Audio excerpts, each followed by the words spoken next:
قرآن مجید کی جو آیات میں نے تلاوت کی ہیں، اللہ تعالیٰ نے قیامت کے انکار کرنے والوں کی سزا بیان کی ہے۔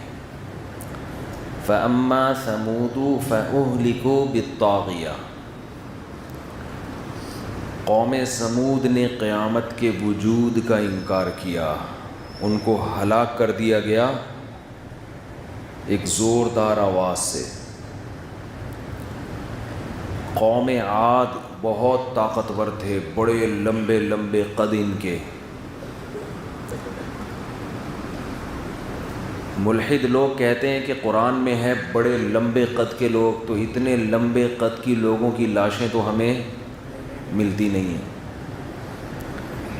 ایک بات خوب اچھی طرح یاد رکھو، پھینکنے پر گورنمنٹ کی طرف سے کوئی پابندی نہیں ہے۔ مسئلہ یہی ہے کہ یوٹیوب میں ہر دوسرا آدمی کچھ بھی پھینک دے، گورنمنٹ کی طرف سے بھی پابندی نہیں، یوٹیوب کی طرف سے بھی پابندی۔ میں گلگت گیا، وہاں لوگوں نے بتایا مشاہدہ پر مبنی حقیقت کہ ہم نے یہاں اتنی لمبے لمبے ڈھانچے نکلے ہیں قبروں سے۔ کھدائی ہوتی رہتی ہے نا، تو ہر چیز کے لیے ہمیں سائنسدانوں سے پوچھنے کی ضرورت نہیں ہے، کچھ چیزیں آدمی خود بھی دیکھ لیتا ہے۔ اب وہ گاؤں دیہات کے لوگ ہیں، ان میں اتنا شعور نہیں، کہ میڈیا بھی اتنا متحرک نہیں تھا نا کہ فوراً سائنسدانوں کو فون کریں، آ جاؤ بھائی اتنا لمبا ڈھانچہ کس کا ہے یہ۔ انسانوں کے پوری یعنی اتنی لمبی لمبی کہہ رہے ہیں کہ جب کھدائی ہوئی ہے نا تو انسان کی ہڈی اچھی خاصی لمبی، وہ پرانی قبریں، وہ ہڈیاں بالکل بھورا ہو چکی تھیں۔ تو یہ ہوا ہے، نکلی ہیں اس طرح کی۔ اور بالفرض اگر یہ دریافت نہ بھی ہوں تو کیا انسان نے ساری زمین کھود کے دیکھ لی ہے کیا؟ ایک بات خوب سمجھ لیں، ہمارے ہاں دلائل کا تجزیہ اس کا کوئی معیار ہی نہیں ہے۔ دلائل کا تجزیہ کرنا ایک بہت اہم چیز ہے۔ ہمارے ہاں ہلال کمیٹی اعلان کرتی ہے کہ چاند نظر آ گیا، یہ اعلان بالکل درست ہے کہ گواہوں سے ثابت ہو گیا۔ کمیٹی اعلان کرتی ہے چاند نظر نہیں آیا، یہ اعلان ہی غلط ہے۔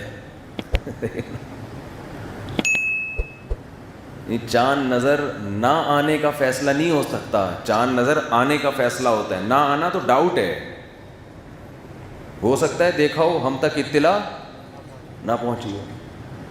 کچھ چیزوں کے دعوے کیے جا سکتے ہیں، کچھ چیزوں کے دعوے ہوتے ہی نہیں ہیں۔ اس کی میں ایک مثال سے بات سمجھاتا ہوں۔ وہی ستار بھائی، وسیم بھائی، کیا کریں، میں نے ان کو 1,00,000 روپے دیے، گواہ دیکھ نہیں رہے تھے،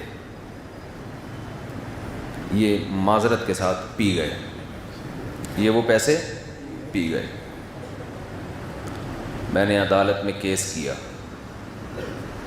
عدالت کہے گی گواہ لے کر آؤ، میں گواہ تلاش کر رہا ہوں، گواہ مجھے نہیں مل رہے۔ عدالت ان سے کہے گی کہ تم گواہ لے کر آؤ۔ اگر یہ ان سے کہے کہ تم نے نہیں لیے، کوئی گواہی دے گا؟ ہے بھائی، کہے گا ہو سکتا ہے چھپ کے لیے ہوں، ہم کچھ 24 گھنٹے دیکھ تھوڑی رہے ہیں اس کو۔ عدالت کہے نہیں بھائی، ہم تمہارے حق میں فیصلہ اس وقت کریں گے جب 2 آدمی گواہی دیں کہ تم نے نہیں لیے، تو یہ 2 کرامن کاتبین تو گواہی دے سکتے ہیں جو 24 گھنٹے آپ کے ساتھ ہیں، اس کے علاوہ نہ لینے کی گواہی ہے ہی نہیں۔ اب عدالت ان کے حق میں جو فیصلہ کرے گی اس بیس پہ نہیں کہ گواہوں نے گواہی دی ہے کہ نہیں ہے، یہ بھی نہیں کہہ سکتی عدالت کہ یہ ثابت ہو گیا ہے کہ انہوں نے پیسے نہیں لیے۔ نہ نہ نہ، یہ عدالت کی ورڈنگ غلط ہوگی۔ عدالت فیصلہ تو ان کے حق میں کرے گی، مگر ورڈنگ یہ ہوگی کہ جی مفتی صاحب نے جو الزام لگایا تھا وہ الزام دلائل سے ثابت نہیں ہو سکا۔ حقیقت کیا ہے اللہ ہی جانے۔ یہ فیصلہ نہیں کرے گی کہ نہیں لیے، یہ فیصلہ یہ اللہ کے علاوہ کوئی کر نہیں سکتا.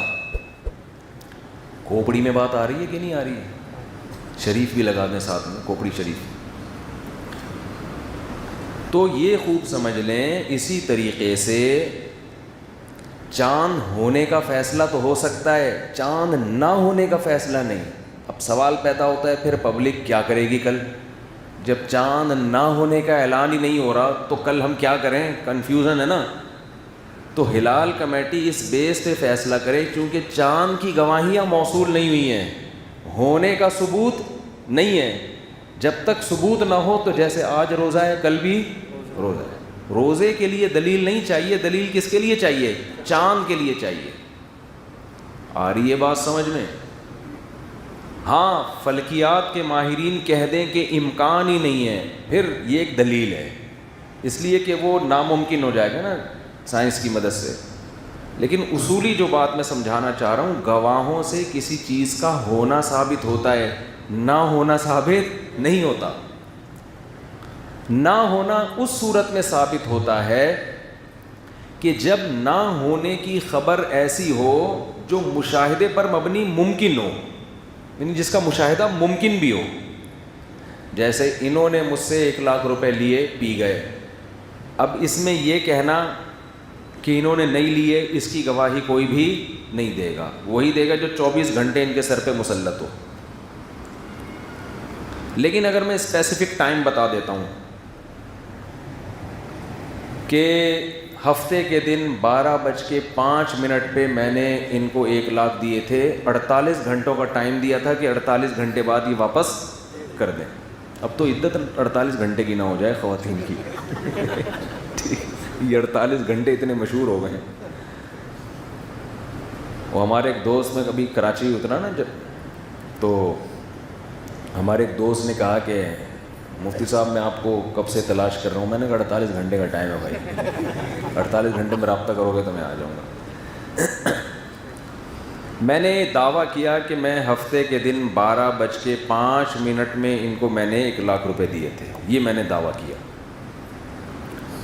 اب 2 آدمی گواہی یہ دے رہے ہیں کہ 12:05 پہ یہ تو جاپان میں ہمارے ساتھ بیٹھے ہوئے تھے, اور مفتی صاحب دعویٰ کر رہے ہیں کہ میں نے براہ راست ان کے ہاتھ میں پیسے پکڑائے ہیں. اب گواہی دینا کیا ہوگا؟ نفی کی گواہی بھی درست ہو جائے گی. بھائی ہم یقین سے کہتے ہیں کہ نہیں لیے, کیونکہ یہ تو ہمارے ساتھ بیٹھے ہوئے تھے. ہاں اکاؤنٹ میں ٹرانسفر کیے ہوں تو الگ بات ہے, لیکن دعویٰ کرنے والے نے یہ کہا ہے کہ میں نے براہ راست پکڑائے. اب یہاں گواہی کیا ہو جائے گی؟ بولتے کیوں نہیں؟ ٹھیک. تو نفی پہ اصول یہ ہے کہ گواہی بنتی نہیں ہے, دلیل بنتی نہیں ہے. دلیل کسی چیز کے ہونے کے دیے جاتے ہیں, نہ ہونے کے نہیں دیے جاتے.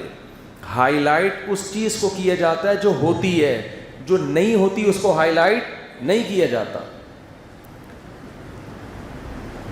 موضوع تو نہیں ہے لیکن درمیان میں ایک اصول آ گیا ہے, تو ایک چھوٹی سی بات سمجھا دوں. یہ جو ہمارے اہل حدیث حضرات کہتے ہیں کہ رفع الیدین کرنے کی حدیثیں زیادہ ہیں, نہ کرنے کی کم ہیں.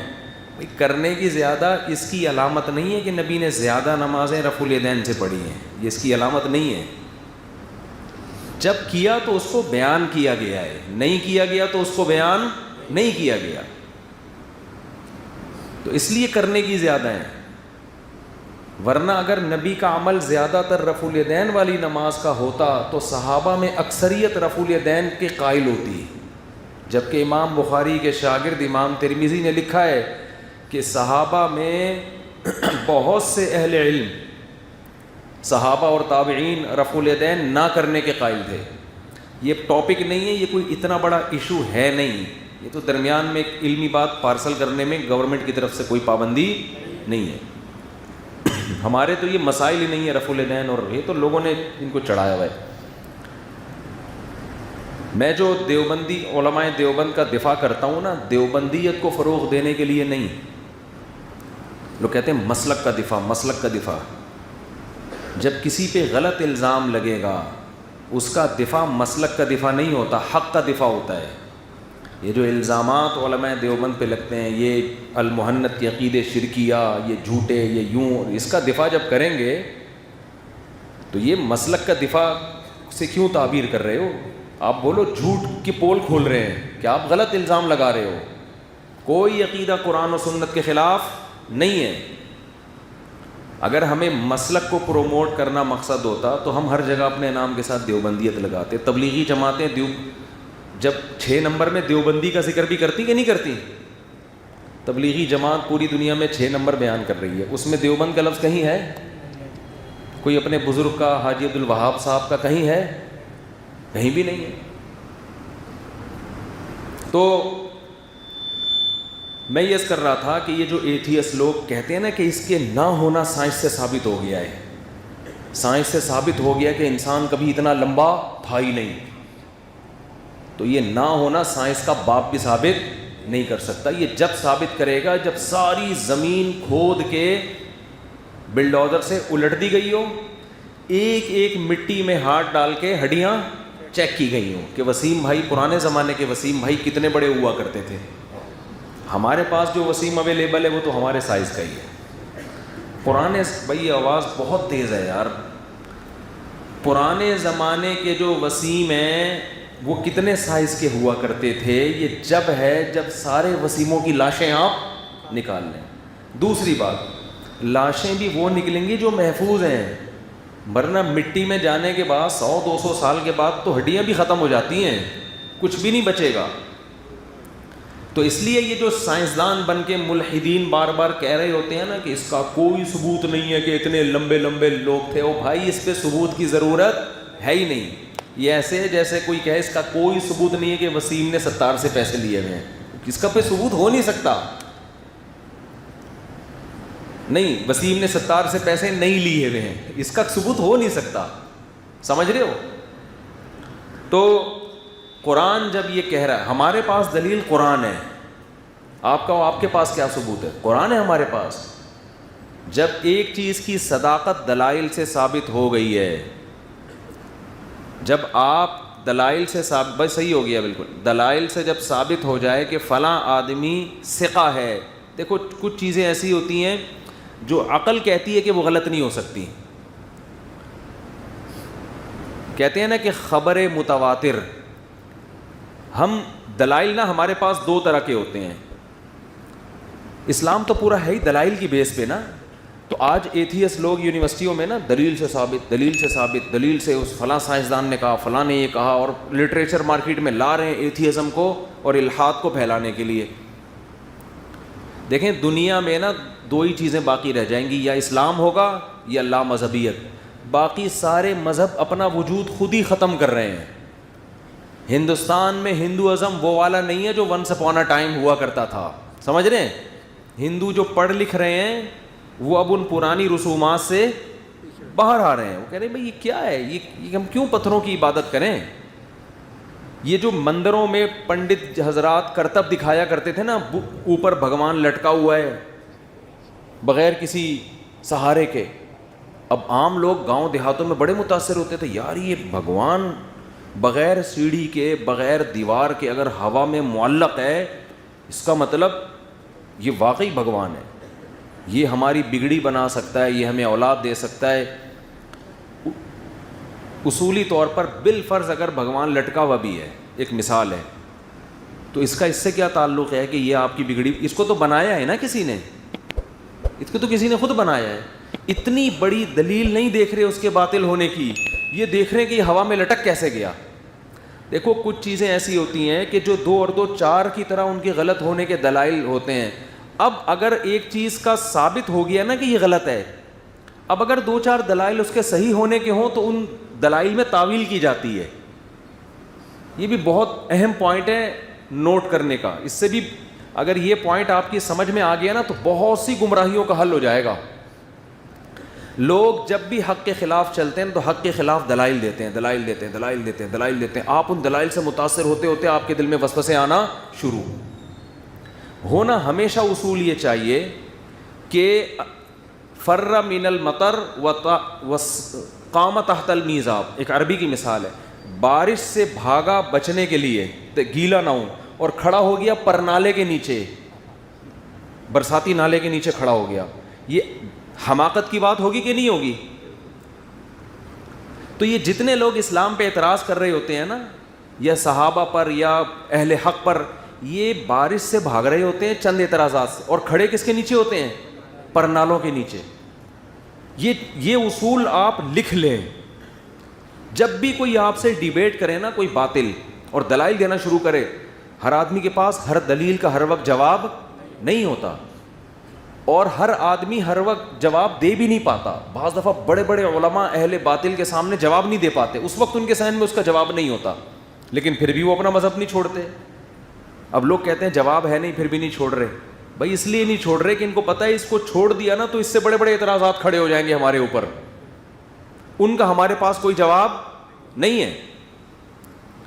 تو اصول پورا انسان کا اسی پہ چلتا ہے۔ مثال کے طور پر کسی نے آ کے ڈی این اے رپورٹ پیش کر دیا آپ کے سامنے کہ یہ جو آپ کے ابا ہیں یہ آپ کے ابا نہیں ہیں، اب دلیل تو ہے نا، اب آپ فوراً تھوڑی مان لو گے، آپ کہو گے یار اس رپورٹ کو صحیح قرار دینے میں مجھے اپنی تہجد گزار ماں کو بھی جھوٹا قرار دینا پڑے گا، ہے بھائی، مجھے اپنے باپ کو بھی جھوٹا قرار دینا پڑے گا، مجھے اپنے خاندان کو بھی، اتنی بڑی یعنی پیچیدگیاں اس کے پیچھے کھڑی ہو رہی ہیں، جبکہ آپ جانتے ہو اپنے والد کو بھی، اپنی والدہ کو بھی، اپنے خاندان کو بھی، اپنے رشتہ داروں کو بھی شروع سے شریف مشہور ہیں، تو آپ اس رپورٹ کو کیا کرو گے؟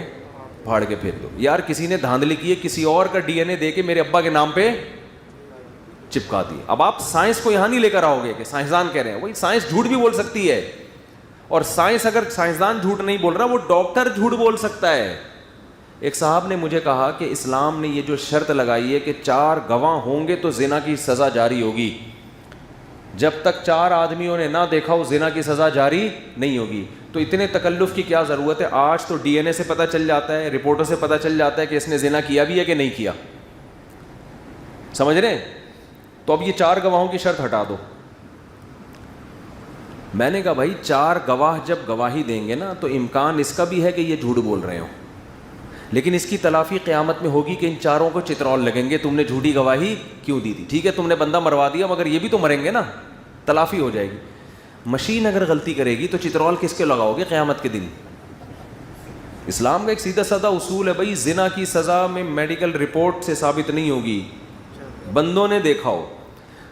میڈیکل رپورٹ میں مشین غلطی کر سکتی ہے، آپ کہہ سکتے ہو مشین نہیں غلطی کرے گی، ایسی ہے کہ مشینیں آ گئی ہیں امریکہ سے وہ غلطی کرتی نہیں ہیں۔ کوئی بھی لیبارٹری میں ٹیسٹ ہوتا ہے نا کہ زنا ہوا ہے کہ نہیں ہوا، وہ جو رپورٹ بنانے والا ہے وہ کیا کر سکتا ہے؟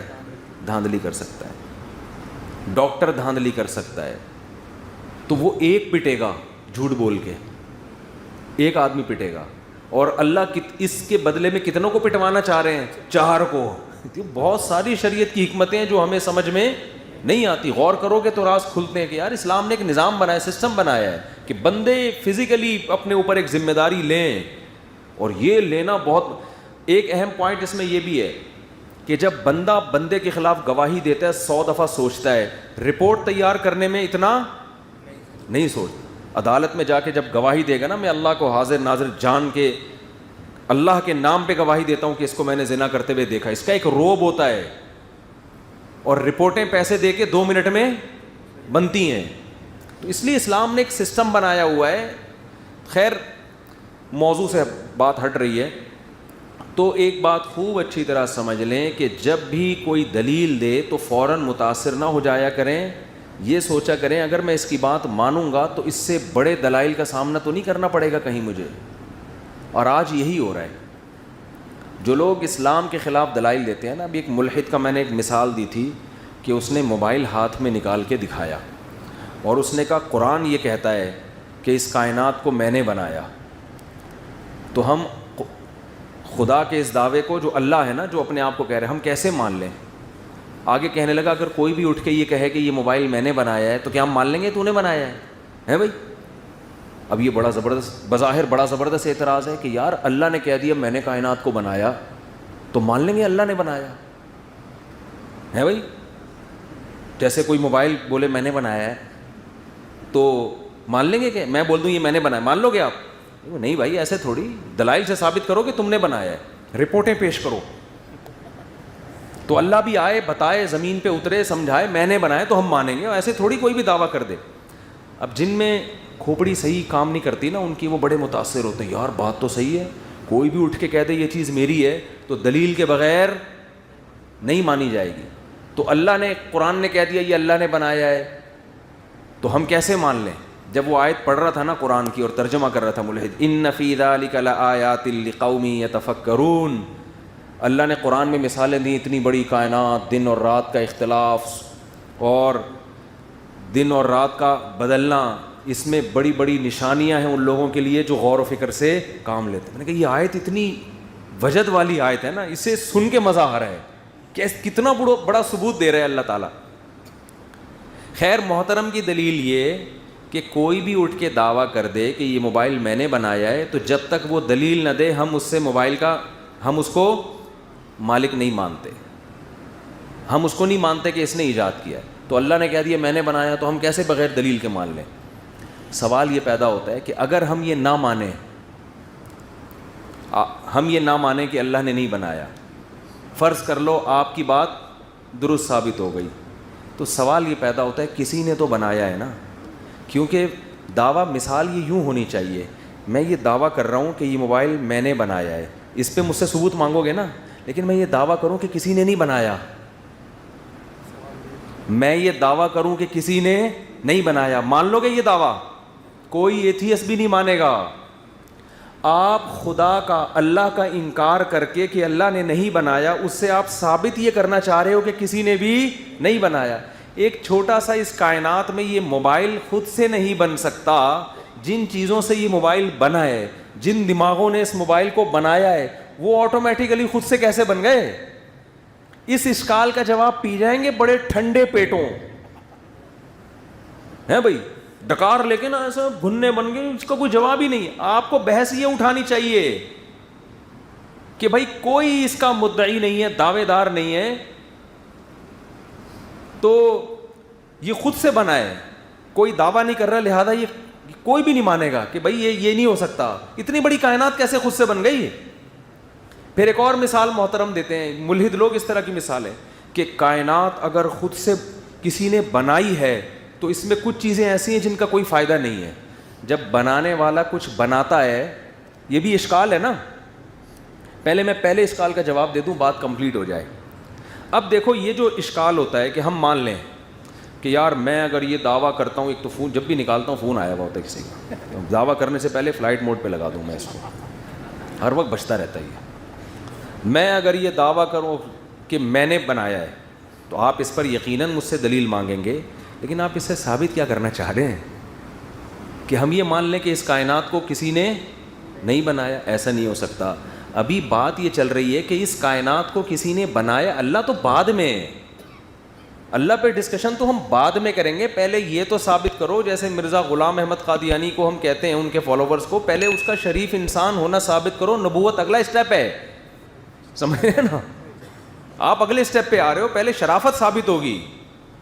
جیسے نبی صلی اللہ علیہ وسلم نے پہلے اپنا کیریکٹر پیش کیا ہے 40 سال کے بعد کہ میں اگر کہوں کہ احد کا پہاڑ کے پیچھے سے لشکر آ رہا ہے تو مان لو گے؟ سب نے کہا آپ صادق امین ہیں، کوئی خیانت نہیں دیکھی ہم نے آپ میں کبھی. کیریکٹر کا صحیح ہونا ثابت کیا. نبوت اگلی چیز ہے. تو بھائی آپ پہلے یہ تو مانو کہ اس موبائل کو جیسے یہ خود سے نہیں بن سکتا، یہ کائنات بھی خود سے نہیں بن سکتی. اگلا اسٹیپ اللہ پھر ہم خود کر لیں گے. کہ گھننے ہوتے ہیں جتنے اہل باطل ہے نا، میں اللہ کی قسم اٹھا کے کہہ سکتا ہوں کہ ان کے پاس لفاظی کے سوا کچھ نہیں ہوتا. سب اس میں جو اہل حق کے علماء کے خلاف بولتے ہیں وہ بھی، جو حضرت معاویہ کے خلاف بولتے ہیں وہ بھی، لفاظی کے سوا کچھ بھی نہیں ہے. گھماتے ہیں باتوں کو. جو المہند المفند کے خلاف بولتے ہیں ان کے پاس بھی لفاظی ہے. کچھ تو ان میں بیچارے ایسے ہیں جن کے پاس دلائل نہیں، دیکھے نہیں، کم علمی کی وجہ سے وہ متاثر ہو گئے، ان کے کو دلیل علم نہیں ہے ان کے پاس، تو اس لیے متاثر ہو گئے. تو وہ دلائل دے رہے ہیں اللہ کی فضیلت کے اور فٹ کر رہے ہیں عرش کے اوپر جو اللہ نہیں ہے. ہم خیر اب یہ عرش والا موضوع پھر کلپ بنا دیتے ہیں لوگ، اس کو تو میں اب ڈیٹیل سے بناؤں گا انشاءاللہ بیٹھ کے. تو پہلی بات تو یہ ہے کہ بات یہ ہوگی کہ اللہ کوئی کائنات کو بنانے والا ہے یا نہیں ہے. پھر ہم آپ سے کہیں گے کہ جب یہ موبائل خود سے نہیں بن سکتا تو یہ کائنات خود سے کیسے بن سکتا؟ رہا یہ مسئلہ کہ جو بھی دعویٰ کرے میں نے بنائی ہے تو ہم کیسے مان لیں؟ ہم اس لیے مانیں گے کہ جب کوئی مشین بنتی ہے اور کوئی آ کے دعویٰ کرے کہ میں نے بنائی ہے اور اس کو ہم نے دیکھا نہ ہو تو ہم انتظار کرتے ہیں کوئی دوسرا دعویٰ کرے گا تو ہم دیکھیں گے ان دونوں میں صحیح کون ہے. اگر دوسرا 6 مہینے 6 ارب سال میں بھی دعویٰ نہیں کر رہا, اس کے مزاحم میں آ کے کھڑا نہیں ہو رہا, اس کا مطلب جو مدعی ہے وہ کیا ہے؟ فقہا نے لکھا ہے کہ اگر کوئی گمشدہ بچہ کہیں مل جائے نا کسی کو, تو کوئی بھی دعویٰ نہیں کر رہا میرا ہے, تو جو آدمی کہے گا نا میرا بیٹا ہے, جب تک اس کے خلاف کوئی اور نہیں آئے گا ہم اسی کو اس کا باپ سمجھیں گے. مزاحمت میں کوئی اور دوسرا نہیں ہے, اصول ہے یہ. بھائی دیکھو مسجد میں گھڑی گھومتی ہے, اعلان ہوتا ہے گھڑی جن صاحب کی آگے لے جائیں, بندہ آیا میری گھڑی ہے, آپ انتظار کرتے ہیں تھوڑا بیٹھو, ابھی کچھ نشانیاں تو بتائی جاتی ہیں, ایک بڑی سوئی ایک چھوٹی سوئی ہے, یہ ہے کچھ اس نے نشانیاں بتا دیں, لیکن ضروری تو نہیں ہے نا, وہ نشانیاں تکے میں صحیح بھی ہو سکتی ہیں غلط بھی ہو سکتی ہیں, ہو سکتا ہے اتفاق سے کیا نکلیں وہ صحیح نکلیں, ہاں بھائی سوئیوں والی گھڑی ہے, یا اس نے کہیں چپکے سے تھوڑی گھڑی دیکھ لی تھی, نشانیاں بتا دیں. اب آپ بیٹھے ہوئے صرف نشانیاں بتانا کافی نہیں ہوتا, ممکن ہے آپ نے وہ گھڑی گھما کے دکھا دی ہو لوگوں کو. اب آپ انتظار کرو گے بھائی جو اصل مالک ہے وہ آ جائے آ جائے آ جائے, نہیں آئے گا تو آپ سمجھو کہ یار جب اعلان سب میں ہوا ہے, گھڑی بھی یہیں گھومی ہے, نمازی بھی ابھی سارے مسجد سے نکلے نہیں ہے, ہم نے احتیاطاً کنڈی بھی لگا دی ہے, تو اب اس کا مطلب یہ سچ کہہ رہا ہے. کیونکہ اگر یہ جھوٹ کہتا تو کوئی تو کھڑا ہوتا نا. اگر اللہ نے اس کائنات کو نہیں بنایا تو آدم علیہ السلام, موسیٰ علیہ السلام, ابراہیم علیہ السلام, 4000 سال 10,000 سال سے زیادہ پیغمبروں کا سلسلہ ہے. اللہ اعلان کر رہا ہے میں نے بنایا, میں نے. تو جو سچی مچی کا خدا ہے وہ آ کے ایک بیان دے دے نا, 48 گھنٹوں کے اندر ایک ریکارڈ کروا دے کہ میں نے بنایا ہے. اس کے پاس 48 گھنٹے نہیں 48 ارب سال ہیں اس جھوٹے خدا کے پاس, کہ وہ آ کے کہہ دے کہ یہ غلط والا ہے صحیح والا کون ہے. وہ 48 گھنٹے نہیں 48 ارب سال گزر گئے. وہ جو سچی مچی کا خدا ہے وہ مارکیٹ سے شارٹ ہے, تو اس پہ بولنے پر کوئی سچی خدا پر کوئی پابندی لگی ہوئی ہے بھائی؟ وہ زمین پہ اتر جائے, وہ فرشتے بھیج دے, وہ کچھ بھی کر کے بتا سکتا ہے. بھائی یہ قرآن میں جو خدا ہے جو انٹروڈکشن کروا رہا ہے مسلمانوں کا, اللہ یہ نہیں ہے بھائی, اصل اللہ تو میں ہوں. وہ بولتا کیوں نہیں ہے؟ ارجل یمشون بہا, قرآن کہتا ہے بھگوان بتوں کے بارے میں, ان کے پاؤں کیوں نہیں ہے جن سے یہ چلتے ہیں, ان کے ہاتھ کیوں نہیں ہے جن سے یہ کھاتے ہیں. تو سچی مچی کا خدا جو اگر یہ والا سچی مچی کا نہیں ہے, جو سچی مچی کا اتر کے بتاتا کیوں نہیں ہے؟ بول نہیں رہا, اس کا مطلب وہ ہے ہی نہیں, وہ مارکیٹ سے شارٹ نہیں ہے, وہ مارکیٹ میں آیا ہی نہیں ہے. ایک ہوتی ہے چیز آتی ہے کم پڑ جاتی ہے, ہوتی ہے ہی نہیں. تو ہم تو بھائی اسی کو مانیں گے جو بولتا ہے, جو موسیٰ کلیم اللہ کو کوہ طور پہ بلا کے باتیں کر رہا ہے, جو نوح علیہ السلام کو بھیج کے تبلیغ کر رہا ہے, جو قوم عاد قوم سمود کے واقعات سنا رہا ہے اور مثالیں دے رہے ہیں, ان کے کھنڈرات ابھی بھی باقی ہیں, جا کے دیکھ لو. تو جب بھی آپ کسی باطل کی دلیل سنیں نا تو فوراً متاثر نہ ہو. آپ یہ بولیں کہ اگر اس کی دلیل کو میں نے مان لیا تو اس سے بڑے اعتراضات تو نہیں کھڑے ہو رہے. اور ہوتا ایسا ہی ہے کہ اس کی دلیل کو اگر آپ مان لیں تو اس سے بڑے دلائل اس کے اگینسٹ قائم ہو چکے ہوتے ہیں جن کی طرف آپ کی توجہ نہیں جاتی. لہذا آپ کو اس کی دلیل میں تعویل کرنی پڑتی ہے. پھر یہ لوگ مذاق اڑاتے ہیں, دیکھو اپنے خلاف دلیل سنتے تو فوراً کیا شروع کر دیتے ہیں؟ تعویلات. بھائی یہ تعویلات اس لیے کر رہے ہیں کہ اگر یہ نہ مانیں تو اس سے زیادہ دلائل ہیں. اس میں ایک اور خوب بات چل پڑی ہے, تو میں پہلے میں ایک مثال دے دوں پھر اس طرف آتا ہوں. میں ایک ملحد نے یہ اعتراض کیا کہ اس کائنات میں بہت سی چیزیں ایسی ہیں جن کی کوئی لاجک نہیں ہے, کوئی وجہ نہیں ہے, تو یہ جو بھی اتفاق سے کچھ چیزیں بنتی ہیں بھائی ایسا ہی ہو گئی نا, تو اس میں مینجمنٹ نہیں ہوتی نا, وہ ایسے ہی ہو گئی. وہ تو اگر کسی نے بنائی ہوتی تو ایک چیز بھی بیکار پیدا نہ کی ہوتی. مثال دیے جو عقل داڑ ہے, بھائی ہم جب ایک داڑیں آخر میں نکلتی ہیں نا بالکل اینڈ میں, یہ جو عقل داڑ ہے یہ اس کا کوئی کام نہیں ہے, یہ چبانے میں کام نہیں آتی. تو اگر خدا ہے تو ایسی داڑھ کیوں نکال رہا ہے جو ایویں؟ بات آ رہی ہے سمجھ میں؟ فرض کر لو یہ ایویں ہے, فرض کر لو یہ کسی کام کی نہیں. اول تو یہ بات ہی غلط ہے, کسی کام کی نہیں ہے. میری عقل داڑھ نکلی تھی, درد ہوتا تھا, میں نے نکلوا دی, تو وہ کھڈا ہو گیا وہاں پہ اور درد بھی ایسے ہونا شروع ہوا. وہ ابھی پھر یہ میں کیا میڈیکل رپورٹیں پیش کروں میں, وہ بھی ڈاکٹر کی غلطی تھی, اس نے نکال دی. پھر ایک چائنا کا ڈاکٹر تھا, اس سے میں نے رابطہ کیا کیونکہ ڈاکٹر یہاں کا جو تھا نا وہ دوسری بھی داڑھ نکال رہا تھا. اس ڈاکٹر نے اس کو صحیح, الحمدللہ چائنا والے نے صحیح کر دیا اس کو. اس نے کہا وہ داڑھ بھی نکلوا کے آپ نے غلطی کی. اور اس چائنا کا ڈینٹسٹ تھا, اس نے مجھے کہا کہ یہ عقل داڑھ اتنی اہم ہے, یہ بڑھاپے میں یہی رہ جاتی ہے ٹھیک ہے نا, باقی ساری داڑھیں شارٹ ہو جاتی ہیں, یہ بڑھاپے میں کام آتی ہے. اور اس نے کہا اگر یہ چبانے میں استعمال نہیں بھی ہو رہی تو یہ بڑھاپے میں جو بتیسی لگتی ہے نا اس کو سپورٹ کرتی ہے. یہ بتیسی کو ٹکانے کے لیے بھی تو کوئی چیز ہونی چاہیے نا. تو داڑھ جو آپ کے بڑھاپے میں ڈاکٹر بتیسی لگاتے ہیں اس کو ٹکانے کے لیے بھی تو کچھ چاہیے نا, کیلوں سے تھوڑی ٹھوکیں گے وہاں پہ. تو عقل داڑھ اس کو سپورٹ کرتی ہے. خیر یہ تو ڈاکٹروں کا ٹاپک ہے, میرا ٹاپک نہیں ہے. میں فرض کر رہا ہوں وہ بالکل کیا ہے, فضول ہے. تو سوال یہ ہوتا ہے کہ تھوڑی دیر کے لیے ہم نے مان لیا کہ آپ یہ کہہ رہے ہیں کہ اس انسان کی باڈی میں کچھ فضول قسم کی بھی چیزیں پیدا ہوئی ہیں, اگر کسی نے بنایا ہوتا تو ایک بھی فضول چیز پیدا نہ کرتا. سوال یہ پیدا ہوتا ہے کہ اگر آپ اس سے یہ ثابت کرتے ہو کہ کوئی خدا ہے ہی نہیں, تو جب یہ بغیر خدا کے انسان بنا ہے اگر, تو یہ دانت منہ کے اندر ہی کیوں ہیں بھائی؟ یہ ہڈیاں جو نکل رہی ہیں اتنی مضبوط, یہ ہاتھوں میں کیوں نہیں نکل رہی؟ اور اس کے بیچ میں زبان کیوں ہے؟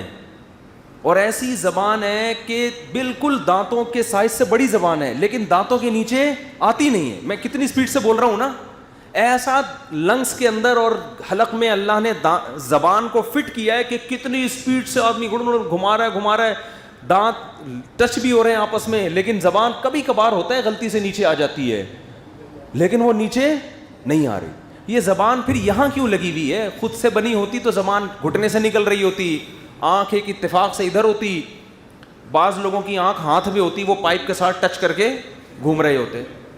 آنکھیں کھوپڑی میں کیوں لگی ہیں؟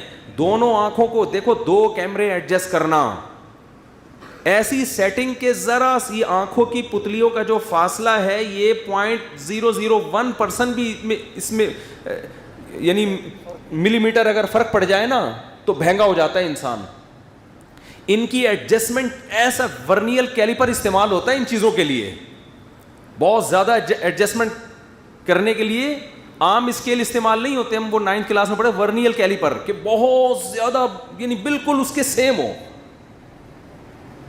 تو اتنا سیم فاصلہ کہ آپ جب یوں دیکھ رہے ہیں تو وہ دونوں پتلیاں کا فاصلہ, ورنہ ہونا یہ چاہیے میں جب ادھر دیکھوں تو ایک آنکھ پہلے چلے گئی, دوسری تھوڑی بعد آ رہی ہے.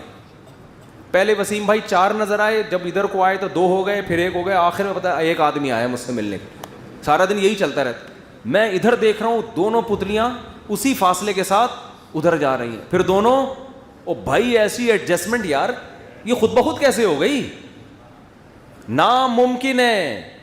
الم نجعل له عینین ولسانا وشفتین, اللہ کہہ رہے کیا میں نے تیرے دو آنکھیں نہیں بنائی, دیکھتا نہیں ہے ان کو, ولسانا تیری زبان نہیں بنائی, وشفتین تیرے ہونٹ نہیں بنائے. ہونٹ انسان میں کیسی خوبصورتی پیدا کرتے ہیں, ناک, آئی بروز, یہ آئی بروز خوبصورتی بھی پیدا کر رہی ہیں, پلکیں خوبصورتی بھی پیدا کر رہی ہیں, لیکن بہت سارے کام بھی کر رہی ہیں. یہ آنکھوں میں یہ جو بلیک پلکیں ہیں آنکھوں میں روشنی کو گھسنے سے بچاتے. آپ نے دیکھا ہو جن کی پلکیں سفید ہو جاتی ہیں اکثر وہ بار بار نا آنکھیں جھپکتے رہتے ہیں, وہ یہ ریفلیکٹ کر رہی ہے روشنی کو, کالا کلر جذب کر لیتا ہے نا روشنی کو, تو یہ جذب کر رہی ہیں روشنی کو. اگر یہ سفید ہو جائے نا تو آپ بار بار آنکھوں کو آپ یعنی جیسے دھوپ میں آپ کے لیے آنکھیں کھولنا مشکل ہوتا ہے ایسے ہی آپ کے لیے آنکھیں کھولنا مشکل ہو جائے. ایک ایک چیز میں ایڈجسٹمنٹ ہے, ایک ایک چیز میں. وہ کہتے ہیں جی یہ جو ایک آنت ہوتی ہے نا اپینڈکس کی آنت جو درد ہو جاتا ہے یہ اہم ہی ہے. او بھائی اگر یہ اس کی دلیل ہے کہ کسی نے نہیں بنایا تو سینکڑوں آنتوں کا ایک فنکشن نظر آ رہا ہے اور وہ معدے کے اندر فٹ ہوئی ہوئی ہیں. پہلے چھوٹی آنت ہے, پھر بڑی آنت ہے, پورا ایک سیٹ اپ ہے. اور جیسے ہی میں تو ہمارے کوئی رشتہ دار بیمار ہو گئے تھے نا, ان کے یہ جو ہوتا ہے نا لبلبا, اس میں کوئی مسئلہ ہو گیا تھا, تو مجھے پھر ڈاکٹر نے پورا ڈائیگرام بنا کے دکھایا جو علاج چل رہا تھا. میں نے کہا ڈاکٹر صاحب ان کو ہوا کہ, انہوں نے کہا یہ ہوا ہے پیشنٹ کو.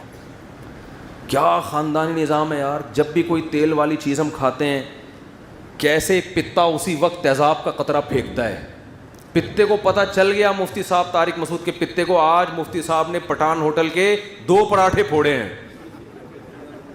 میرے گھر والوں کو نہیں پتا ہوتا کتنے پراٹھے پھوڑ رہا ہوں, کہاں پھوڑ رہا ہوں بیٹھ. ISI کو نہیں پتا ہوتا, خفیہ ایجنسیوں کو نہیں پتا, موساد کو نہیں پتا, را کو نہیں پتا, پتے کو پتا ہے یار. پتے کو پتا ہے 2 پراٹھے کھائیں آج 1 قطرے سے کام نہیں چلے گا. 2 تیزاب کے 2 قطرے پھینکو ورنہ یہ پراٹھا مار دے گا مفتی صاحب کو. وہ اس کو ڈیزالو کرنے کے لیے کیا کرتا ہے, وہ تیزاب اتنا زہریلا تیزاب ہے کہ آپ وہ کھا کے دیکھو تو ویسے ہی مر جاؤ آپ.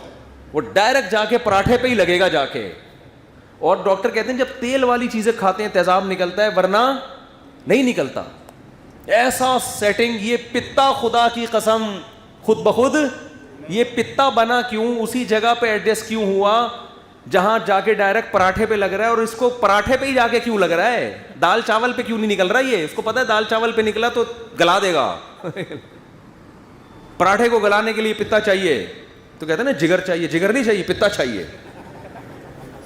پراٹھا کھانے کے لیے جگر چاہیے. ہر آدمی کا کام پراٹھے کھانا, ڈبل روٹی اور پاپوں پہ ہماری نئی جنریشن آ گئی. پراٹھے کے لیے کیا چاہیے, جگر. تو لیکن پراٹھے کو ہضم کرنے کے لیے جگر نہیں, پتا چاہیے. آئی بات سمجھ, پتا چاہیے. تو خیر, تو سوال یہ پیدا ہوتا ہے یہ دانت منہ میں کیوں لگے ہوئے ہیں بھائی, یہ ناک یہاں کیوں لگی ہوئی ہے. ہم کھاتے ہیں تو اللہ نے وہی ناک کا انتظام کیا ہوا ہے, فوراً اسمیل بتا دیتی ہے کہ یہ کھانے کی چیز, ورنہ پہلے سونگھنے کا ڈپارٹمنٹ الگ ہوتا, وہاں سے سونگھوا کے لاتے کہ بدبو تو نہیں آ رہی اس میں. پھر ٹیمپریچر چیک کرنے کا ڈپارٹمنٹ الگ. ہمارا ہاتھ بتا دیتا ہے کتنا گرم ہے, یہ زبان پہ رکھنے کا ہے کہ نہیں ہے, ہاتھ بتاتا ہے ہمیں. ورنہ پہلے ہاتھ, وہ الگ الگ چیزیں مشینیں پیدا ہوتی ہیں, ہر چیز ایسی ہے. اور پھر یہ بھی نہیں, جو آلات کھانے کے لیے چاہیے نا وہ ترتیب سے لگے ہوئے ہیں. ہم ہاتھوں سے پراٹھا توڑتے ہیں, روٹی توڑتے ہیں, تو یہ تو ہماری مجبوری ہے نا. تو اللہ نے کہا یہی ہاتھ تمہیں بتائیں گے کہ اس کا ٹیمپریچر کتنا ہے. اس کے لیے الگ کوئی یہ نہیں کہ گھٹنے میں اللہ نے کوئی الگ سے مشین فٹ کی ہوئی ہو کہ ہاتھ سے پراٹھا اٹھار کے پہلے وہاں لے کے جاؤ دیکھو کیا ٹیمپریچر آ رہا ہے. ایسا نہیں ہے بھائی, توڑنا تو ہاتھ سے ہی ہے. تو اللہ نے کہا تمہاری انگلیوں کے پورے ہی بتائیں گے تمہیں. آئی بات سمجھ. کھانا زبان سے, اب زبان کیا کرتی ہے, وہ جو لعاب نکلتا ہے نا نشاستہ, اب میڈیکل سائنس کی زبان تو میں نہیں جانتا, ڈاکٹر یہ بتاتے ہیں, ڈاکٹر نہ بھی بتائیں خود ہی پتہ چل جاتا ہے یہ چیزیں. یہ تو آج لوگوں نے ایک چیز بنا لی, ڈاکٹروں کے حوالے سے بات کر رہا ہے بھائی, یہ تو خود پاگل سے. ایک صاحب کہنے لگے پانی کس وقت پینا چاہیے, ڈاکٹروں نے کہا. میں نے کہا ڈاکٹروں سے پوچھنے کی ضرورت نہیں ہے, یہ آپ کی جسم خود بتا دے گا پانی کس وقت. ہر چیز ڈاکٹروں سے پوچھ. شادی کب کرنی ہے ڈاکٹر سے پوچھتے ہو, ابھی تمہاری باڈی بتاتی ہے کہ کب کرنی ہے. یہ تو ابا سے پوچھنے کی چیز نہیں ہے, ڈاکٹر سے پوچھ رہے ہیں. ابا سے پوچھ رہے ہیں ابا میں شادی کر لوں. بھائی ابا اگر ابا ہوگا بولے گا بیٹا یہ تو تجھے پتہ ہے تجھے کتنی ضرورت ہے. تو ابا کو روکنے کا بھی اس لیے حق نہیں ہے شادی سے بچوں کو.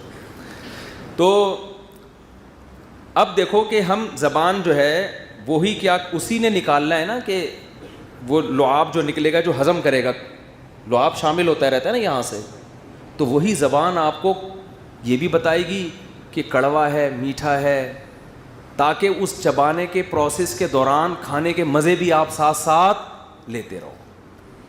یعنی دانت چبا بھی رہے ہیں, یہ ضروری ہے چبانا. زبان تھوک نکال کے اس کھانے کو ہضم کرنے کا ذریعہ بھی بن رہی, یہ بھی ضروری تھا.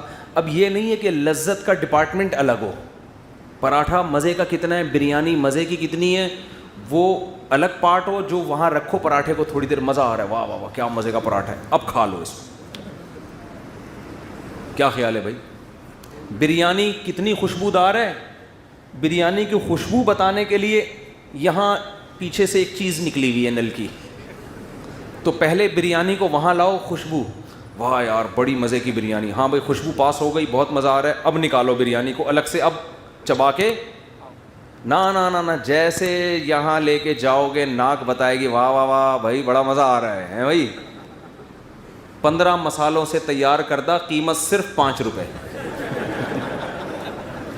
وہ دیکھ لے کے گھومتا تھا یہاں, 15 مسالوں سے یہ 2006 کی بات ہے, نیو کراچی میں رہتا تھا تو روزانہ گھومتا تھا ریڈی پہ نا 15 مسالوں سے, میں لیتا ہی نہیں تھا کہ 5 روپے کی کیا ہوگا یار, وہ بار بار نا 15 مسالوں سے, نہیں سوری 16 مسالوں سے تیار کرتا, قیمت صرف 5 روپے. میں نے کہا یار روز گزرتا ہے, ایک دن ٹرائی کرو نا. تو صرف 16 مسالے ہی تھے اس میں, کہیں کہیں 2-4 چاول مجھے اس میں نظر آ گیا. وہ 16 مسالے ہی تھے, جھوٹ نہیں تھا. تو اب سونگھنے کا ڈپارٹمنٹ یہاں ہوتا, ہم یہاں سے سونگھا کے لے کے جا, اللہ نے ناک یہاں لگا دی, اسی سے خوبصورتی بھی ہے جسم کی, آپ کے فیس کی خوبصورتی ہے اس سے. ایک پارٹ سے درجنوں کام لیے جا رہے ہیں, تو وہ کام ایک ہی, آپ کی ناک سونگھنے کا کام بھی دے رہی ہے, آپ کی چہرے میں بیوٹی کا کام بھی دے رہی ہے, آپ کی آنکھیں خوبصورتی کا کام بھی آنکھوں پہ تو کتنی شاعری ہوتی ہے, شاعروں کے ساری محبوبہ کی شاعری آنکھوں سے شروع ہو کے آنکھوں پہ ختم. حالانکہ آنکھ سیٹنگ کے لیے پیدا نہیں کی ہے, عاشقوں کو پھنسانے کے لیے پیدا نہیں کی ہے, دیکھنے کے لیے پیدا کی ہے. لیکن ہمارا رب یہ آنکھیں ہمارے ہاتھ میں بھی لگا سکتا تھا, ہم یوں کر کے دیکھتے. خدا نے کہا نا نا نا نا نا نا نا نا, اس سے تمہیں رشتوں میں مشکلات کا سب یہ بن سکتی ہے. آنکھیں تمہاری کھوپڑی میں فٹ کروں گا, یہ آنکھیں دیکھنے کا کام بھی دیں گی اور لوگوں کو لٹو کرنے کا کام بھی دیں گی, یہ لٹو بھی کرائیں گی. اسی پہ لوگ عاشق ہوں گے محبوباؤں کی, اسی بھی اتنی آنکھوں میں اللہ نے بیوٹی رکھی ہے. ہمارے فرماتے تھے کہ اگر بھینس کو نقاب اڑا دو نا, صرف آنکھیں کھول دو, لوگ اس کو نمبر دینا شروع کر دیں گے موبائل. اگر بھینس کو آپ چھپا دیں, نقاب پہنا دیں, صرف آنکھیں نظر آ رہی ہوں اور باقی سب اندھیرے میں نا, تو کتنی خوبصورت آنکھیں ہوتی ہیں نا بھینس کی. لوگ کہیں گے یار کیا پلکیں اور سیٹنگ. ایسا اللہ نے آنکھوں میں حسن دیا. وہ آنکھیں اللہ نے کہاں کر دیں, کھوپڑی میں فٹ کر دی. وہ دیکھنے کا کام بھی دے رہی ہیں, زینت کا کام بھی. تو یہ فٹنگ بننا کتنا عجیب ہے بھائی, یہ آنکھ بن نہیں سکتی. اگر یہ انگلیوں میں بھی لگی ہوتی نا پھر بھی نہیں خود بخود بن سکتی تھی. اس کا بننا, پھر 2 آنکھوں کا بننا, 2 کا ایڈجسٹ ہونا, پھر ایسی جگہ پہ فٹ ہونا کہ دیکھنے کا کام بھی دے اور حفاظت بھی اس کی ہو سکے اور خوبصورتی بھی پیدا کرے آپ کی باڈی میں. کیونکہ اللہ فرماتے ہیں لقد خلقنا الانسان فی احسن تقویم, خوبصورت بنایا ہے. خوبصورتی کا کام بھی, پھر آئی بروز, پھر اس کے اوپر پلکوں کا سجانا. اگر اس میں آپ کو ایک داڑھ سمجھ میں نہیں آ رہی تو آپ بولو بھائی ہو سکتا ہے سائنسدان ابھی تک یہاں تک پہنچے ہوئے نہ ہوں, لیکن یہ اس کی علامت نہیں ہے کہ یہ کائنات خود بخود بنی ہے. کچھ چیزیں ہمیں معلوم ہے, کچھ معلوم نہیں ہے. تو ایک داڑھ کی بیس پہ, ایک اپینڈکس کی ایک آنت جو ہمیں سمجھ میں نہیں آ رہی کیوں بنی ہے, اس کی بیس پر اگر ہم خدا کا انکار کریں گے تو پھر اس سے بڑے اعتراضات ہم پر کھڑے ہو جائیں گے کہ پھر یہ کمبخت تیری یہ تو سمجھ میں آ نہیں رہا کہ یہ عقل داڑھ کیوں نکلی ہے, یہ اپینڈکس کی نس کہاں سے آ گئی. یہ تیری سمجھ میں آ رہا ہے کہ یہ داڑھیں خود بخود بن کے کھوپڑی کے اندر, منہ کے اندر فٹ ہو گئی اور اس کے پیچھے زبان فٹ ہو گئی اور اس کی آنکھیں فٹ ہو گئیں اور اتنا مغز, اس کے اندر اتنی لائنیں ہیں. یار آپ نے پنکھے والوں کو دیکھا ہے نا, وائرنگ کر رہا ہوتا ہے بیٹھ کے, پنکھے کی وائرنگ دیکھو نا, باریک باریک تاروں کو لپیٹ رہا ہوتا ہے نا بیٹھ کے. کبھی خود ہی لپٹی ہیں پنکھے کی تاریں؟ پنکھے کی تاروں کا کی لپٹنا اتنا عجیب نہیں ہے جتنا ہمارے مغز میں جو لائنیں بچھی ہوئی ہیں. یہ پوری لائنیں جن میں بلڈ سرکولیٹ کرتا ہے, بلڈ چلتا ہے, اتنی سی لائن ذرا سی بلاک ہو جائے, دیکھو جو باریک پائپ ہوتا ہے اس کے بلاکیج کا امکان بھی بہت زیادہ ہوتا ہے. اتنے آپ کو کوئی بہت باریک پائپ لے کر آیا, بولو بھائی یہ تو تھوڑی ایک دفعہ پانی گزاروں گا کائی جم جائے گی, فوراً یہ بند ہو جائے گا. خدا نے اتنی باریک لائنیں, پائپ لائنیں بچھائی ہیں, کہتے ہیں یہاں سے لے کے جاؤ چاند سے گھما کے زمین پہ لے آؤ ان کو, اتنی بڑی ہیں. اور ان لائنوں کو فٹ کر کے ایسا فٹ کیا کہ ایک لائن دوسری لائن میں گھس بھی نہیں رہی ہے, اور فٹ کر کے ہماری کھوپڑی میں فٹ کر دیا اور اس کے اوپر ایک مضبوط خول چڑھا دیا. اگر یہ کائنات خود سے بنی ہوتی, کھوپڑی میں کھوپڑی اتنی مضبوط نہ ہوتی. دماغ پہ کتنی چوٹیں لگتی ہیں, گیند آ کے لگ گئی, پتھر آ کے لگا, لیکن مغز تک نہیں پہنچتا. وجہ کیا ہے؟ بہت, یہ ایک ہیلمٹ ہے جو اللہ نے آٹومیٹک ہیلمٹ ہماری بنا دیا ہے. اب ہم دوسرا جو ہیلمٹ پہنتے ہیں نا, وہ اس ہیلمٹ کو بچانے کے لیے پہنتے ہیں. تو ایک آدمی جوتوں کی دکان پہ گیا نا بیوی کا سینڈل لینے کے لیے, تو چیک کر کے دیکھ رہا ہے یوں کر کے کتنا زور سے لگتا ہے. اس نے کہا یہ کیا کر رہا ہے؟ کہہ رہا ہے لگے گا تو مجھے ہی نا بعد میں, تو میں یہ بھی دیکھتا ہوں. تو کیسا عجیب نظام ہے. تو ان سے سوال یہ کرو کہ بھائی اپینڈکس کی وجہ سے تو کہہ رہے خدا نہیں ہے، اور عقل داڑھ کا، اور بھی بہت سی کائنات میں ایسی چیزیں جو ہمیں نہیں پتہ. تو اب یہ نہیں کہ ہمیں اگر کسی چیز کا نہیں پتہ تو ہم ایسی باتیں شروع کر دیں کہ اس سے بڑے اعتراضات ہمارے اوپر شروع ہو جائیں. تو یہ بہت اہم پوائنٹ کی بات ہوتی ہے. اسی میں ایک اور مسئلہ میں آپ کا